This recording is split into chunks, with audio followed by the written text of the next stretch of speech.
मीठा।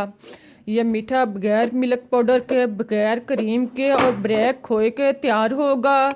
मज़ेदार इतना कि खाने वाले उंगलियां चाट जाएंगे। उम्मीद है कि आप लोगों को भी रेसिपीज अच्छी लगेगी। अगर रेसिपीज पसंद आए तो इसे लाइक, शेयर और सब्सक्राइब करना मत भूलिएगा। इसके लिए हमें चाहिए सेवइयां 2 पैकेट।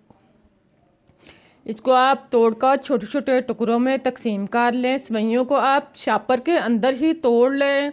अगर आप शापर से निकाल चुके हैं तो इसको कपड़े में डालकर तोड़कर नरम करें। इस तरह सेवइयां जो हैं वो बाहर नहीं गिरेंगी, बिखरेगी नहीं। इस तरह से सेवइयों को आप छोटे छोटे टुकड़ों में तकसीम करें और फिर एक साइड पर रख दें।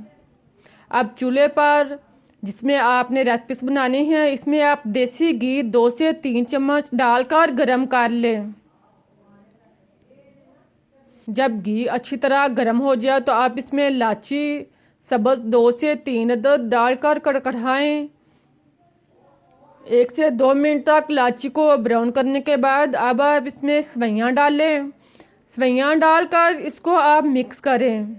सेवइयों को आप 2 से 3 मिनट तक घी में ब्राउन करें, फ्राई करें। जब सेवइयां ब्राउन हो जाएं, इनका कलर चेंज हो जाए, बिल्कुल इस तरह की सेवइयां जो हैं वो तैयार हो जाए तो आप इसमें चीनी शामिल करें। 1 कप चीनी आप इसमें शामिल करें। चीनी डालकर आप इसको मिक्स कर लें। सेवइयां और चीनी को आप अच्छी तरह मिक्स करें। फिर आप इसमें 1.5 कप पानी शामिल कर दें। अगर आप दूध शामिल करना चाहते हैं तो आप इसमें दूध भी डाल सकते हैं, या आप आधा आधा पानी या दूध आधा आधी मकदार में शामिल कर सकते हैं। इस तरह आप इसको डालकर इसे मिक्स करें और साथ में आप फूड कलर ज़र्दा चुटकी भर डाल लें। अगर है तो वो आप शामिल कर लें, नहीं है तो आप छोड़ दें। इसको डालकर आप इसको अच्छी तरह मिक्स करें।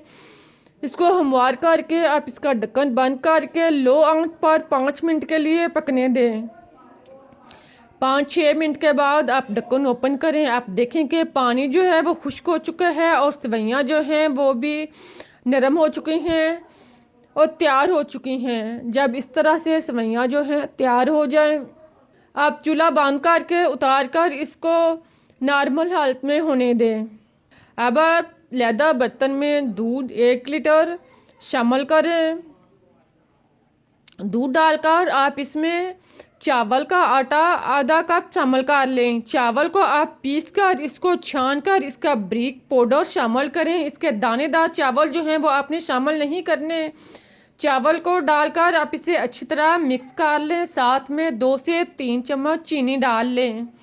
इन दोनों चीज़ों को आप ठंडे दूध में मिक्स करें, गर्म दूध में मिक्स नहीं करना। दूध को पहले उबाल कर ठंडा कर लें और फिर आप इसमें शामिल करें। जब चीनी अच्छी तरह इसमें पिघल जाए और दोनों चीज़ें दूध में हल हो जाएं तो फिर आप इसे चूल्हे के ऊपर रखें। चूल्हा ऑन करें। चूल्हा ऑन करने के बाद अब आप इसे पकने दें। साथ में आप चम्मच चलाते रहें। 5 मिनट के बाद आप इसमें देसी घी 2 चम्मच शामिल कर लें। देसी घी डालकर आप इसको अच्छी तरह मिक्स करें। दूसरा घी आपने इसमें यूज़ नहीं करना, इसमें मक्खन या देसी घी इस्तेमाल करना है। इसको डालकर आप इसको अच्छी तरह मिक्स करें और गहरा होने तक इसको पकने दें। आप देखें दूध जो है वो अब बॉयल होना शुरू हो चुका है। इसी तरह आप इसमें चम्मच चलाएं और इसको गहरा होने तक पकने दें।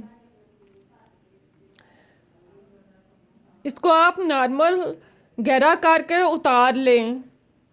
जब इस तरह के खीर जो है वो तैयार हो जाए तो आप इसे उतार लें। ज़्यादा गहरा नहीं करें, ठंडी होने पर यह नॉर्मल हालत में हो जाएगी। इसको उतार कर ठंडा होने दें। अब आप बाउल में नीचे सेवइयां डालें। सेवइयों के आप गिलास की सतह से या बाउल या कोई भी कप की सतह से हमवार कर लें। इसको आप दबाकर इसे हमवार करें। फिर इसके ऊपर आप खीर को डाल लें। देखें खीर जो है वो ठंडी होने पर नॉर्मल हो चुकी है, थोड़ी गहरी हो चुकी है। अब आप इसको डालकर इसके सतह को हमवार करें। फिर आप इसके ऊपर बाकी सवैयाँ आदि जो हैं वो डाल दें। इसको डालकर आप इसकी सतह को हमवार करें। इसके अंदर इलायची को जो पीसे है वो निकाल लें। अब बची हुई खीर को इसके ऊपर डाल लें। इसको डालने के बाद आप इसको चम्मच के साथ हमवार कर लें। फिर आप इसके ऊपर बादाम, पिस्ता, काजू कटे हुए बारीक लगाएं। सारे बॉल के ऊपर आप इसको लगाने के बाद अब आप इसे रेफ्रिजरेटर में रख कर ठंडा होने दें। 2 से 3 घंटे आप रेफ्रिजरेटर में रखें। जब अच्छी तरह ठंडा हो जाए फिर मज़े से खाएं। आप देखें बहुत ही मज़ेदार और टेस्टी मीठा तैयार हो चुका है। इस तरह से जब आप मीठा बनाएंगे तो यकीन करें सभी मज़े से खाएंगे। जो भी खाएगा वो आपसे इसकी रेसिपी ज़रूर पूछेगा। आप देखें कितना अच्छा मज़े का कम खर्चे में कितना बेहतरीन मीठा तैयार हुआ है। इसको आप ईद के मौके पर अफ्तारी में या किसी भी दावत में बनाएं, सभी को ये मीठा पसंद आएगा। आप मज़े से नोश फरमाएं। मुझे इजाज़त दें, फिर मिलते हैं एक नई और मज़ेदार रेसिपीज़ के साथ। तब तक के लिए अल्लाह हाफिज़। इस दुआ के साथ कि जहाँ भी रहें खुश रहें, आबाद रहें, हंसते मुस्कुराते रहें।